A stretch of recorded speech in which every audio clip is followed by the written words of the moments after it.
Remember the last time you simply could not sleep? It could be for many reasons. You were worried about your upcoming exams, or you had just had a breakup from your last relationship, or if you were serene, you could be playing Dota 2. But for whatever reasons that you couldn't sleep, there you are in bed tossing and turning, or you could sit up and check Facebook, YouTube, or again, if you're like Shireen, play Dota 2. But there you are again, you simply could not sleep. Your mind's just racing, your body is so tense, and you just going, Urgh. And then imagine, this pattern repeats itself every single night. Not for 2 days, not for 2 weeks, but for 2 months. You've got insomnia.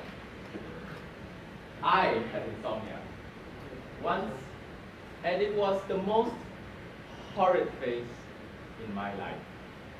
The impacts were disastrous. My mind was so numb. My movements were so slow. I had no energy to concentrate, and I had no appetite to eat. The only good thing that came out of the whole thing was this did not happen to me whenever I drove. If not, I wouldn't be here today. So enough was enough. I decided to take control of my life. And I decided to take on all sorts of things. I did meditation, I tried my hardest to do some yoga, and I even took on writing all my thoughts out before I went to bed. Each of these methods were great. They were effective and powerful in their own right, and I would take like many speeches just to talk about each and every one of them.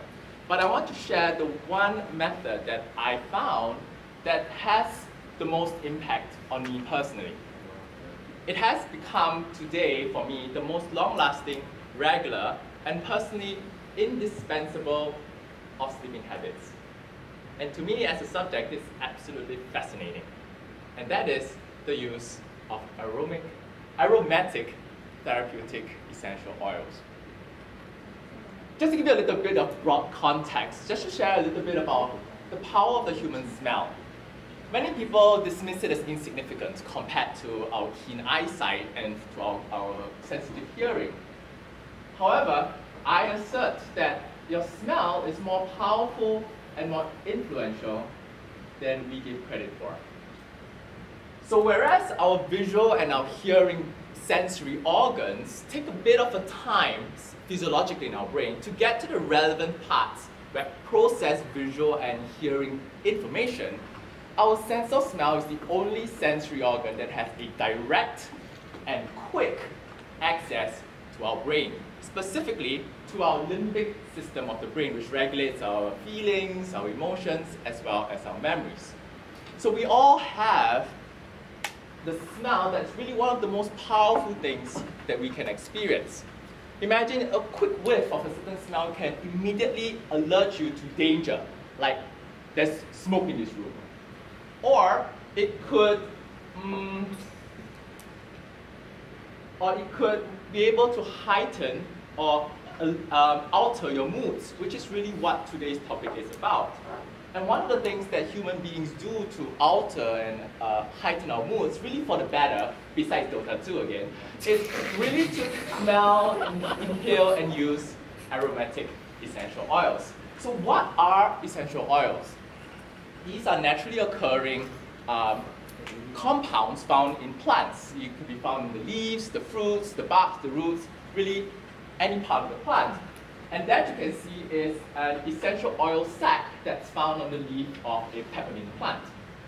The use of essential oils has been recorded all the way back 3000 BCE, where the Egyptians used plant extracts, I beg your pardon, for all kinds of purposes, be it for food preparation, for beauty treatments, and in this case, for religious and for ceremonies. So these are botanical depictions that were found in Egyptian hieroglyphics, if I could pronounce it properly. And this portrayed the reverence that this ancient and powerful civilization had for the use of plants. Today, we have found up to 3,000 varieties of essential oils, compounds, and its properties. But today, I'm only going to specifically talk about the essential oil that has helped me tremendously with my sleep, and that is lavender essential oil.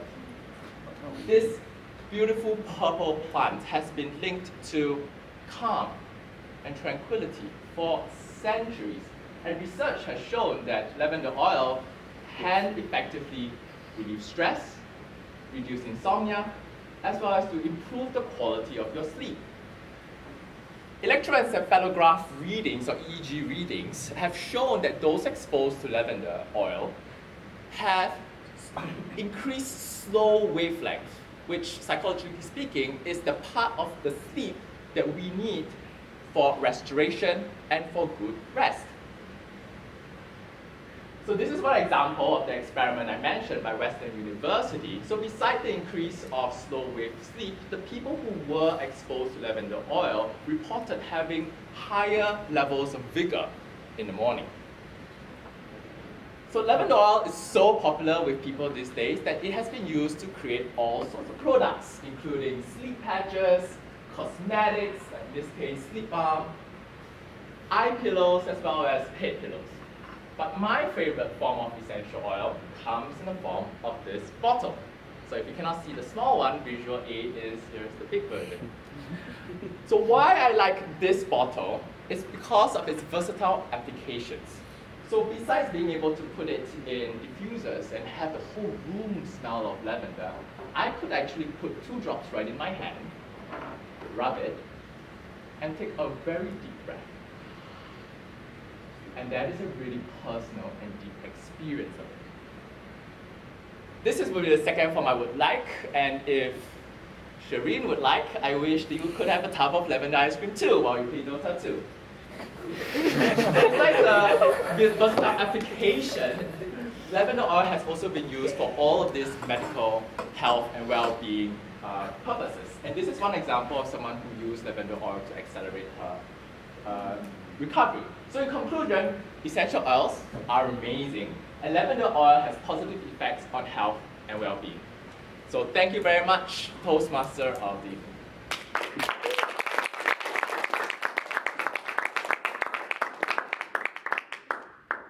Okay, aromatic therapy. Well, that's something that is worth your time researching for, rather than, say, playing Dota 2. Okay.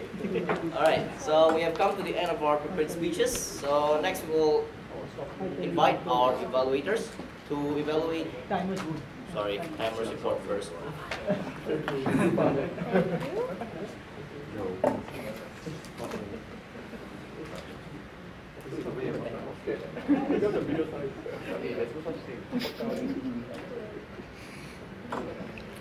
So Bhavani is 5 minutes 50 seconds. Aim is